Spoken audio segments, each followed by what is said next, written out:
The California Department of Motor Vehicles is planning a massive modernization of its record-keeping system by putting vehicle titles onto the blockchain. In today's video, we're talking all about this interesting proposal as well as throwing in a free history lesson as an added bonus. Hey everyone, and welcome back. This is the Part-Time Economist, and in today's video we are talking all about California's proposal to put vehicle titles onto the Tezos blockchain. We're talking about the advantages, the disadvantages, the choice of Tezos as the blockchain that they're going to use, and a lot of really cool stuff. But I want to say two things up front. Number one, this video is not financial advice. I'm not telling you that Tezos is going to go to the moon now that California is thinking about using it. Also, it does take me a little bit of time to put these videos together and do the editing, so if you could give a like, a comment, or a subscribe, it would totally help me out. So, with that being said, what I find most interesting about this proposal is that it really gets back to the heart and soul of blockchain technology, because contrary to what many people think, blockchain was not invented by Satoshi Nakamoto. Now, you might be forgiven for thinking this because in the modern age, virtually all use cases of blockchain technology are for cryptocurrencies, but this is actually not the origin story of blockchain. Blockchain was actually conceptualized years prior to Satoshi as something for maintaining the integrity of legal documents. Essentially, there were these two physicists and they were looking at the growth of computers, they were seeing how digital information was stored online, and they saw how easy it was to change dates or modify the contents of a legal document, and worse, no one would even know that it was changed. So they came up with a way of time-stamping the content of these documents, putting it into blocks, creating hashes, essentially creating the version of blockchain that became Bitcoin and all subsequent cryptocurrencies. So just a little fun fact there, but it really does tie into today's video because California is essentially doing the same thing. It's going to use the Tezos blockchain to put these vehicle titles and give a number of advantages.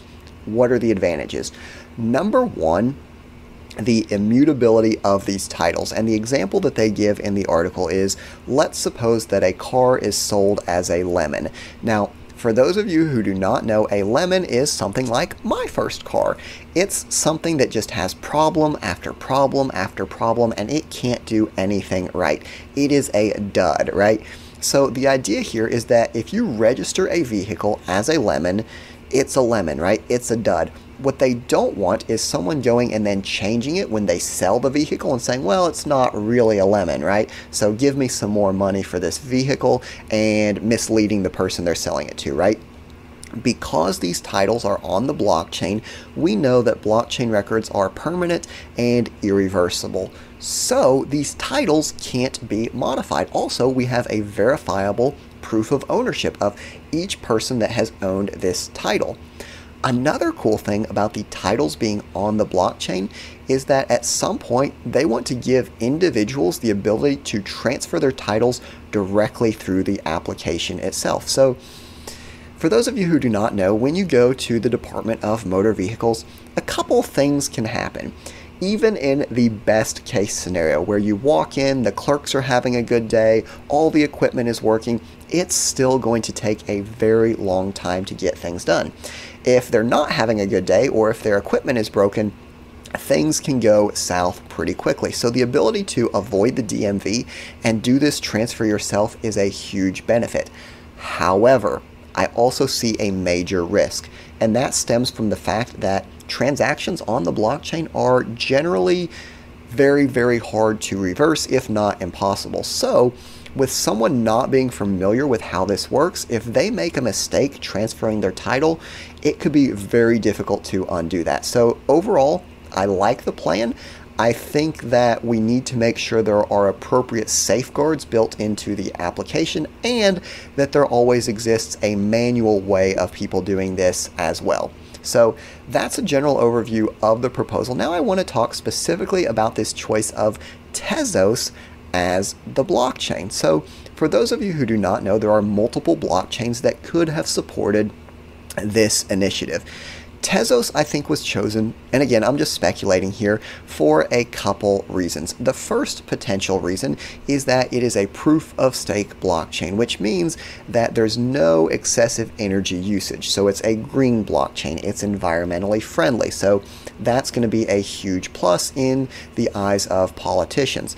Number two, it is a blockchain that is specifically designed to resist forking. For those of you who do not know, a fork is when the cryptocurrency community reaches a massive disagreement so big that one cryptocurrency splits into two different camps. And the issue here is that each time a cryptocurrency divides, it gets less support. The support that it does have becomes more fractured, and some people would say that it becomes less secure. So Tezos is a blockchain specifically designed to resist this, which is obviously going to be important if you're trying to store these legal documents.